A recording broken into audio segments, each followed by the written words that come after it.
What is up, Crazy X? Welcome to Thursday Paranormal.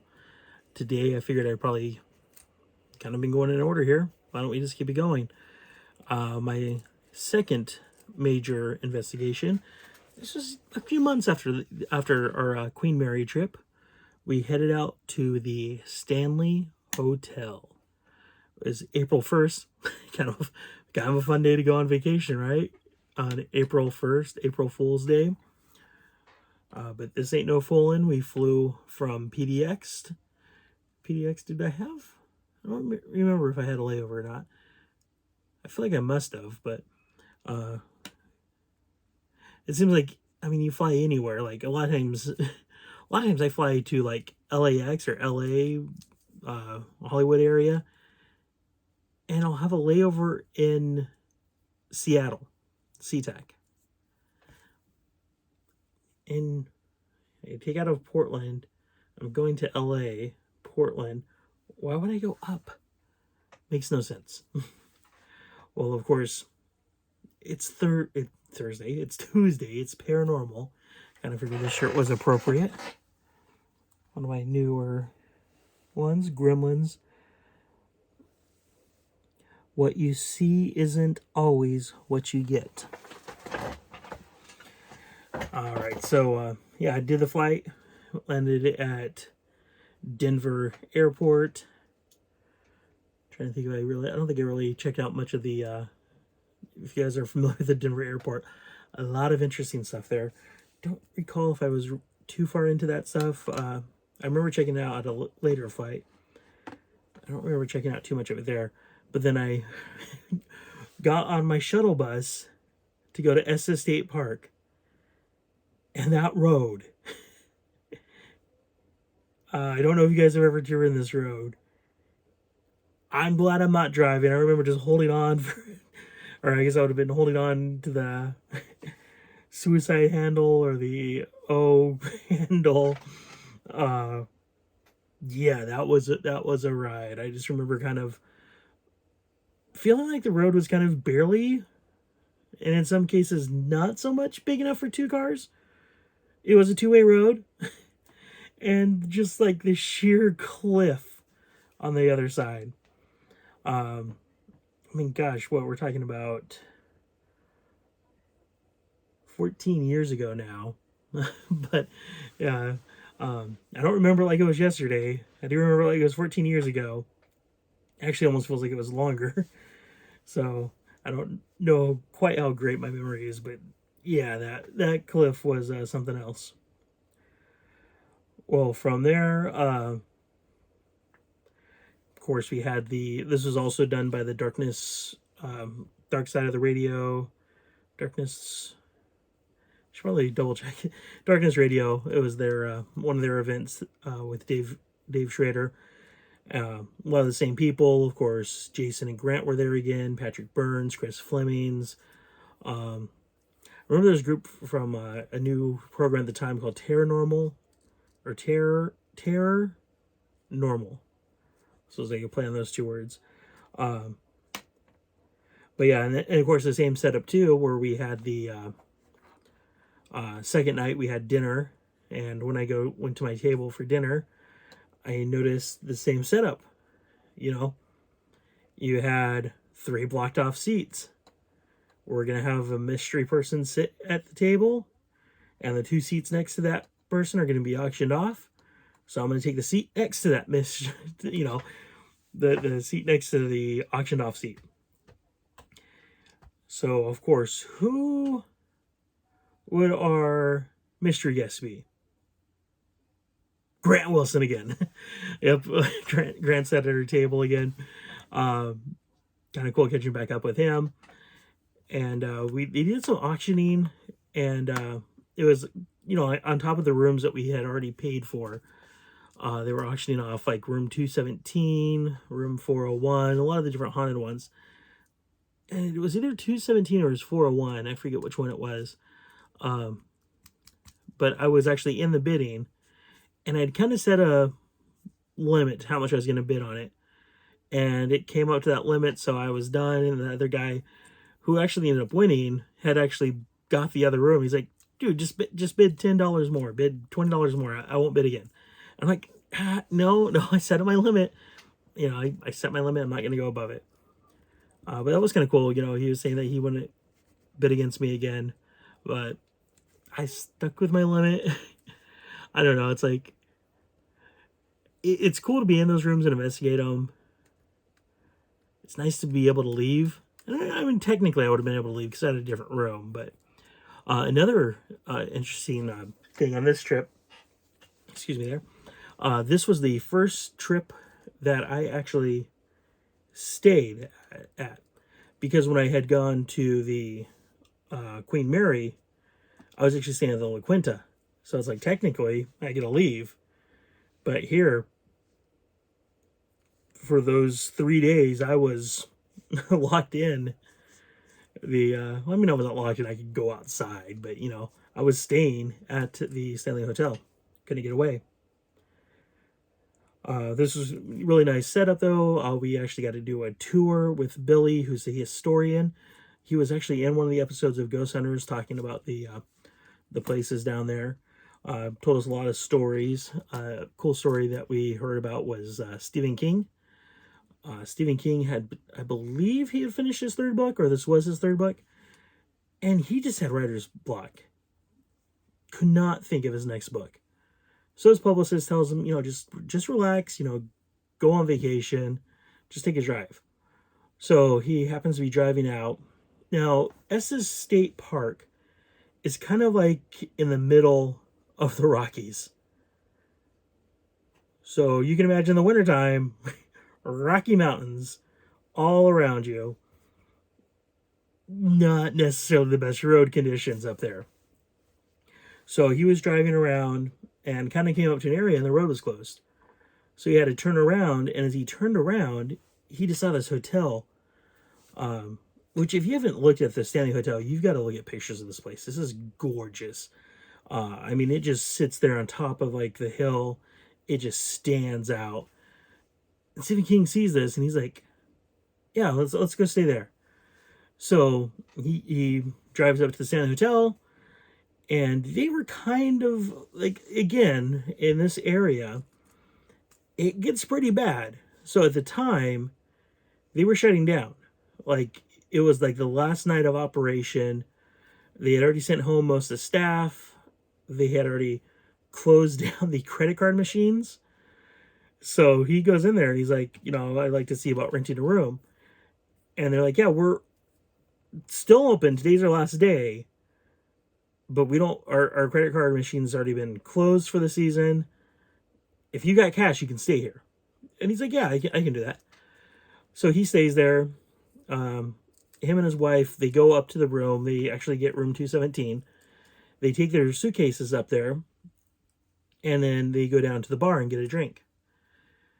And after a little bit, his wife goes back up to the room, leaving Stephen King down there. And I don't quite remember what happens next, but pretty much, like, his wife comes running back down to the bar, or when he gets back up there, she's like, our suitcases have been unpacked, and like all of her belongings were in the dresser. So he's like, that's weird. So they go down to the front desk. They ask, do you have like a butler service? Do you have someone that does this? And they're like, well, we do, but they've already been sent home for the season. So no one's been in your room. And there's a story that there used to be, well, not even a story. I mean, the historian kind of confirmed it. Way back when, there was a housekeeper, and this was back before almost like electricity just wasn't there. And I guess there was a gas leak in room 217.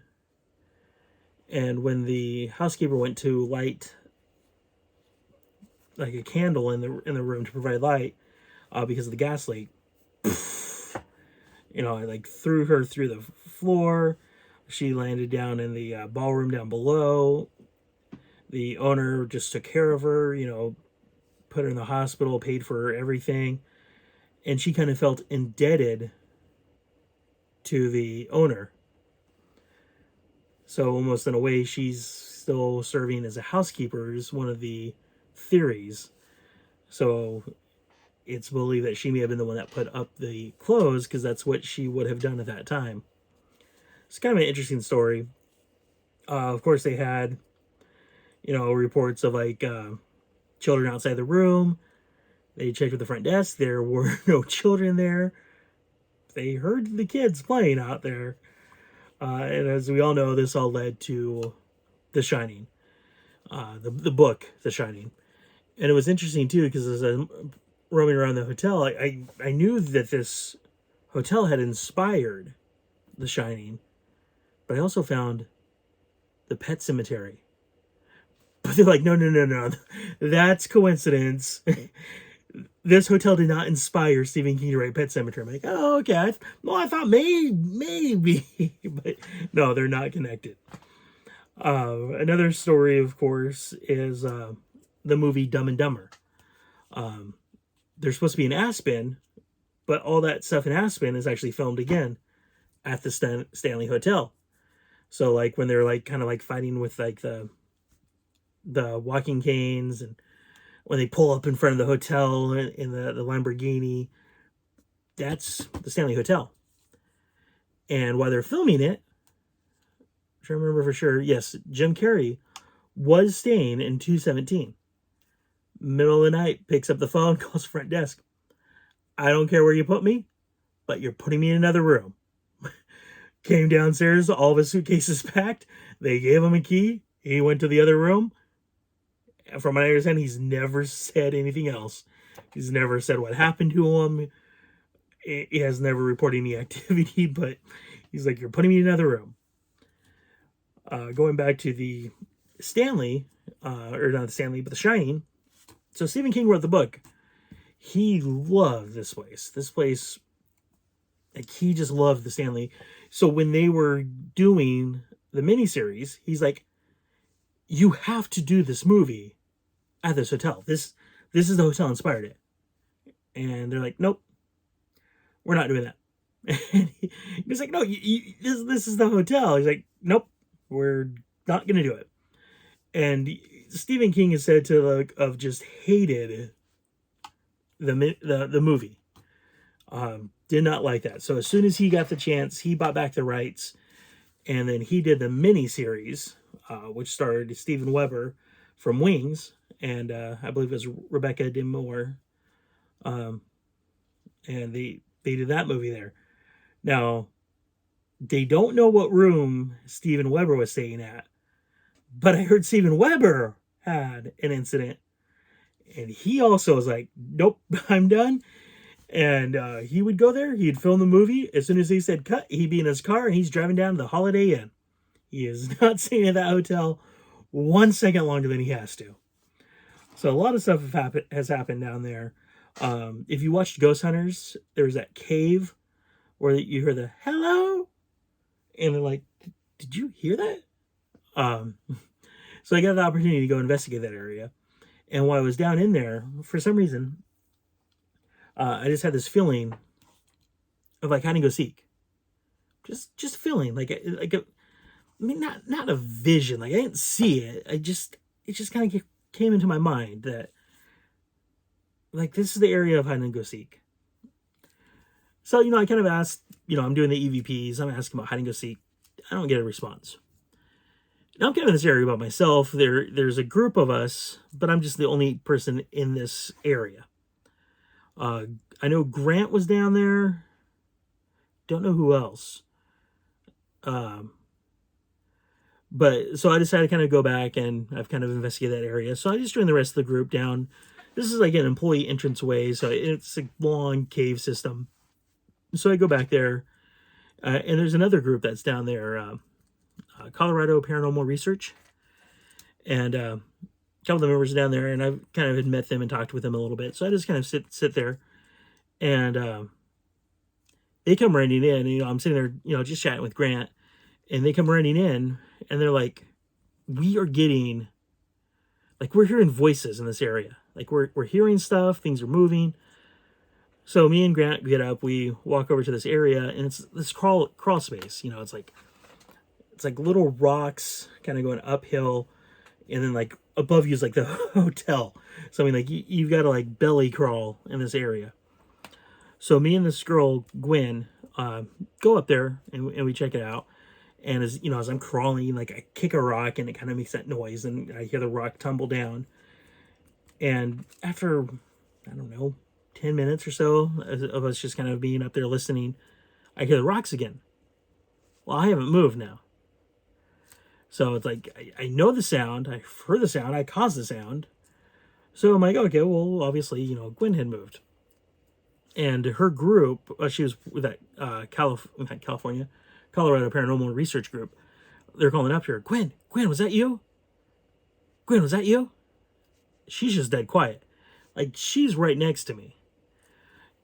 And she's not responding. And then finally, she's like, I think it was like, yeah, or like, I don't remember quite how she responded. Her response doesn't really matter. But as we leave, we were talking, and she's like, it's the strangest thing. Now, I've not told her about what happened to me earlier in the cave. And that cave is literally like, you have that cave where you have the hello, and the ghost, on the ghost hunters, they're standing there. And then you have like the walkway here, and we're kind of like right there. So like we're right across, and I haven't told her anything about that cave area. And she's like, it was the strangest thing.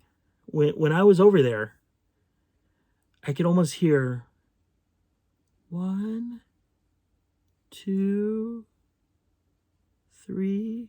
She's like, I could just hear someone counting. I did not tell her about hide and go seek. Kind of weird that I had hide and go seek placed on me here, and right here she's hearing someone count. I mean, that's kind of like, that's a paranormal. It doesn't mean, we didn't see a ghost counting. We didn't find evidence that there was a child there that was playing hide and go seek. But we have two different stories that kind of come together without us sharing. It just naturally happened, comes together, and it's just it's above normal. It's paranormal. Paranormal is like a UFO. A UFO is an unidentified flying object. It's not necessarily an alien. If you see something in the sky that you can't identify that's flying, and it's an object, it's an unidentified flying object. It's not necessarily a Martian. Paranormal activity is not necessarily a ghost. It's just above normal. It's paranormal. So that was the main thing that happened to me there. Of course, we got like all those other stories there. The really cool thing that happened too was this, by meeting with the people from the other paranormal group, I did get invited to an investigation that they were doing later, which might be our next story, which was Waverly Hills. That's where I want to be, investigating. So yeah, I got to do Waverly Hills with this group. Great stuff happened down there. Amazing time. So that'll probably be our next story. But yeah, Stanley Hotel, if you ever get the opportunity, you have to book it ahead. From what I understand, there's usually a wait list. Check it out. Phenomenal. They actually have a ghost hunt tour. Not ghost hunt tour, but paranormal tour where they tell you the stories. You find out so much history down there. I remember they had like the door 217 that had like the axe marks in the door. Not the one from Jack Nicholson, because remember, that was the movie. This is the miniseries. And when he got the rights back, Stephen King, he filmed the miniseries at the Stanley Hotel. So if you want to see the Stanley Hotel, you really want to get a grasp of it. Check out the miniseries. Miniseries is filmed on site. A couple other quick stories. It was funny. One night I flipped on my TV and it's showing The Shining, the movie. Like, oh, that's kind of weird. Kind of ironic, don't you think? It's like rain. Um, so I switched on the TV. Next morning I wake up, turn on the TV. It's showing the miniseries. Like, okay, that's bizarre. You know, we first had the movie, now we have the miniseries. And then the next time I flipped on the TV, it's like the making of the movie. I'm like, okay, whoa. The miniseries, the movie, the making of the movie, that's beyond normal. So I did go down to the front desk. I talked to the people at the front desk, and they did confirm they have a channel that shows nothing but The Shining, the movie, the miniseries, and the making of. So I'm like, okay, that makes sense. I think there's another. I did this time. Pick up this pen. I dropped it. They gave us free roam of the hotel for the second night. So I actually found myself in room 217. And I'm just sitting there. I'm doing EVPs. I'm just, kind of sitting there getting the feeling for the room. This is the room, I believe, where, like, the shower, like where that old lady, like, she first appears young and then switches over. Like, that's that room. And I'm in this room by myself. And I don't know, half an hour, 45 minutes later, I'm kind of getting the feelings like, yeah, should I really just, like, if something was to happen, nobody knows I'm here. Nobody's coming looking for me. Yeah, I should probably, so I kind of left the room.